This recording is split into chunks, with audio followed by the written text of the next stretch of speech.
Hi guys, so today I'm going to be doing a book review video. I have 6 books here. I did read a 7th one, but the 7th one really wasn't that great of a book, and it was kind of disturbing. And it was kind of weird, how the story ended anyway. So I'm not going to waste your time, giving you a book review, showing you that book, giving you a book review video of that book, because it was from, like, the 60s or the 70s, I think. I'm not sure. And it wasn't that great of a book. And they made it into a movie, and I didn't understand the whole book to begin with, so I don't know. So this one is called File M for Murder. It's by Miranda James. It's a Cat in the Stacks mystery. This is what it looks like. I read a book in this series before. It's about a man who solves mysteries. Because usually, like, 95% of the time when I read, like, these type of mystery books, they're usually, like, women sleuths. And this one was a man. I forget what his name is. Charlie. This playwright comes to town who used to live here, or who used to live in this small town, and then he made it big and stuff like that. And he really isn't nice to people. And he's at the college where Charlie works, and his daughter's going to work. She's going to be like I don't know what you call it. She's going to be like she's going to do a semester at the college for, I don't know if it was for writing or acting. I don't remember. But anyway, her and this man used to go out together, and he ends up dying. And she's kind of distraught because even though, like, he didn't really, like, he wasn't nice to people, she still loved him. And the deputy thinks she did it because they had some kind of relationship together, that type of thing. And Charlie, it's kind of like the Cat Who books, and I have a Cat Who book that I read for this set, where, like, him and his cat solve this mystery together. So it's kind of similar to the Cat Who books. I mean, it's not as small or short as a Cat Who book, but it's still good. I think I have more of these books, I think. So this book I really enjoyed. I don't know how you say it, so if I butcher the title of this book, don't, like, just say, oh, it's not this how you say it, this is how you say it. So this is, I guess, a series. It's called Young Royals, and it's called Duchessina. I don't know how you say that. It's a novel of Catherine de Medici. It's by Carolyn Meyer. This is what it looks like. And basically, it takes place during, I think, when Catherine was, like, 2. And it takes place all the way up to when she marries her husband, Henri. He's the king of something. I think he's the king of France. Okay. He's the king of France. It goes all the way up to that. And it's basically just, like, a little, like, historical fiction book of what she went through. Like, the city got wiped out by war, or a siege happened or something, and she had to go live somewhere else for a while, and then she came back, and then she had to go somewhere else again, and stuff like that. It was still a good book. But yeah, and some of the chapters are really lengthy in the book. Like, I don't think there was chapter marks. Oh yeah, there was. And then it says, and then there was, like, a chapter title for that section. So this book is called Mind Your Own Beeswax. It's a Queen Bee mystery. It's by Hannah Reid. This is what it looks like. And this book was really shocking because I don't know if you guys feel the same way, but when I read a mystery book, if I know who did it before the protagonist does, the book just doesn't seem good anymore, because you already know who did it, and you're like, oh yeah, see, I was right. This book, it took a turn, because I thought it was going to be somebody else in the book, and it wasn't. So this is about a girl. Her name is Story.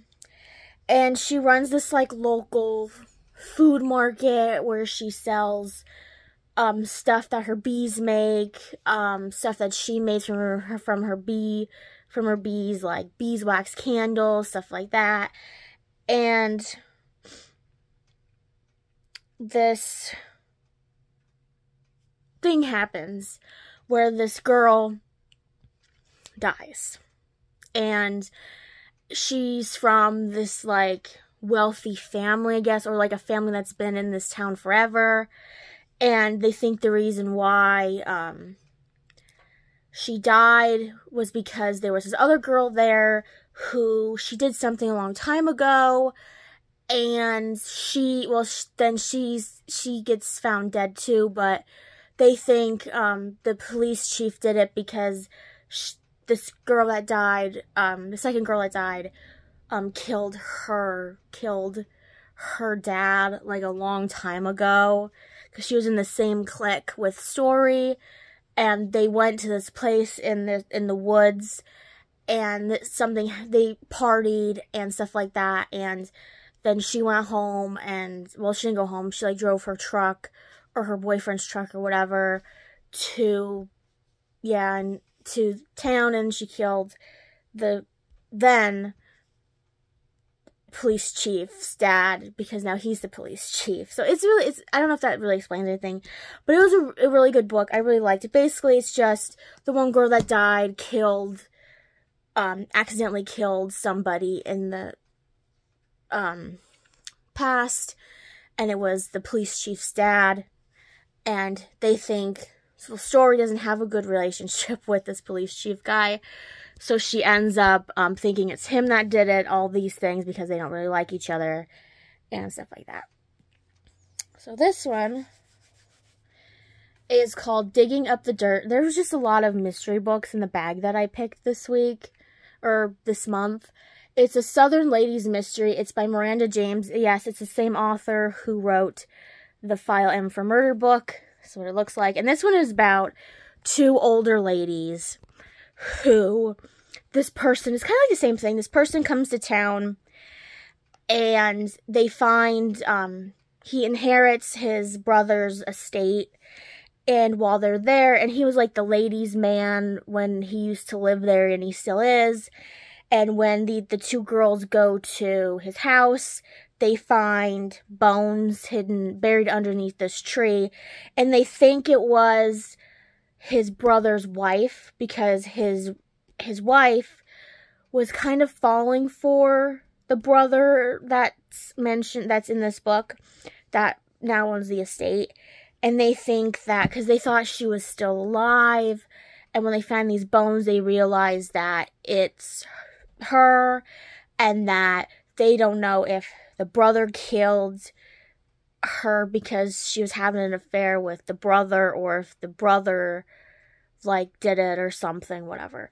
But it was a good book. I really liked it. I liked the Digging Up the Dirt book better than the cat book. I mean, there is pets in this book. There's a dog and a cat. But I don't know, I just like that book better. And Charlie is in this book, too, because when I started reading it, and they mentioned him and his cat, I'm like, oh yeah, that's the two characters that were in that cat book that I just read.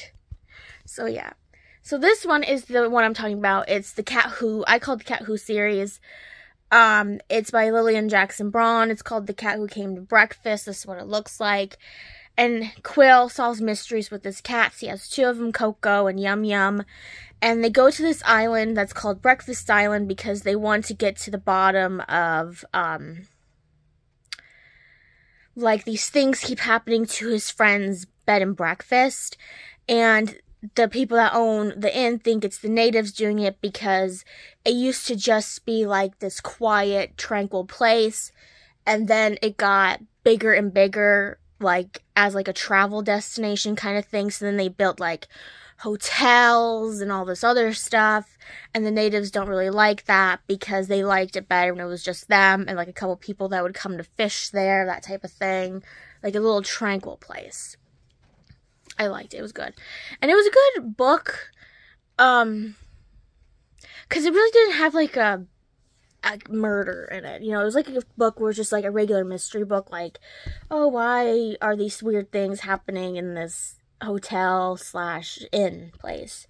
So this book, I liked it, but it was really lengthy of a book. The chapters were really long in it, and it was a book where there was hardly any dialogue in the book, because it was supposed to be written in like an essay format, because the person who wrote this, it was supposed to be kind of like a journal / like, I guess, I don't know if it was supposed to be a journal, but it was like an essay type of thing. So I understand that there was just a lot of like plot building, or whatever you want to call it. Like, there wasn't a lot of dialogue in it, and I like to have dialogue in books because it's just nicer that way. But it was more like descriptive writing than anything else. So if you don't really like it like that, you're not gonna really like this book. It was kind of like how like some classic literature books are written, where it's just a lot of like lengthy, like detailed stuff and not a lot of dialogue. This is called Murchester. It's The Wolf's Tale. It's by David Holland. This is what it looks like. And like I said, it's this, I don't know if it's like an essay or just like a journal. I don't know, or a combination of the two. But it's this Duke. He goes on this trip. I forget where it was, but he goes on this trip and he gets cut on his arm or something by a wolf. And here it turns out that it was a werewolf. So he's a werewolf now, and he's living in England. And I think it's kind of like, probably like the 1800s. I'm going to say like 1800s. And he's trying to cope with it and stuff. And then it turns out that like he separates himself from the man and the beast, he calls it, and then eventually towards the end of the book, he's a whole person. Like, he doesn't consider himself a human or a beast, he's just himself. And he ends up doing something in the book where he used to love this girl. They were him and this guy were friends, and they were kind of like vying for the same girl, and the girl picked his friend and not him. So when he's a werewolf, he goes and attacks her to make her become one, so that way she can finally be his and not be her husband's anymore. And it was an okay book. There is some things in the book that he does, like he's taught, like in the book there's like little clippets of books that he's reading about. I forget, like, I can't really say the name of it, like, the name of being a werewolf. I forget what it's called, but it's like the study of werewolves, I guess, and I don't know how you say it. It's like Lycan, something like that, ology. And he puts different clippets in about, oh, like, once the werewolf, like, eats human flesh, like, that's all it wants. It doesn't want anything else besides, like, it doesn't want anything else to eat but humans and stuff like that. And he's saying, I'm never gonna do that. I never would eat a human in my wolf form or whatever. And then he kills somebody, and that's when he starts, like, changing, where his demeanor changes as a person and as the wolf. And it was an okay book. Like, it was kind of like you could see the difference between when he just considered himself a man and a wolf, and then when he combines them together. Yeah, and he gets really isolated, too, because he doesn't, well, obviously, he doesn't tell anybody that he's a werewolf, except in this essay and stuff like that. But this is the book that I liked. It's kind of like a biography, mixed with, like, inspirational, I don't want to say stuff, but it was, like, inspirational, too. And it's called Greenlight. It's by Matthew McConaughey. I got this book when it came out, and I just haven't gotten around to read it yet. But this is what it looks like. I like this book. And basically, it's about, he categorizes things, like, in your life, where they're green lights, yellow lights, red lights. And the green lights are, like, your successes and stuff like that. And he talks about how you can turn these yellow and red lights into green lights. and this is how, kind of, to do it. Or it's like his life and how he turned different lights into green lights. And I really enjoyed it. There are pictures in the book. They are in black and white, though. They're not, like, colored at all. There's, like, things in the book, like, poems that he wrote when he was younger. Like, I don't know if they were, like, when he was a kid. Or just, like, during his life. It was a really good book. It was mixed with, like, inspirational stuff where, like, he would say, okay, like, you can still do this even if, like, people keep giving you, like, different parts in books or in movies. Like, he didn't want to just do romance movies. He wanted to do different movies, and he kept fighting for it until he eventually got it. Stuff like that. But yeah, it was a good book. I really enjoyed it. So that was my book reviews for this month. I hope you guys enjoyed. I hope you guys have a wonderful day, and I'll see you guys next time with another video.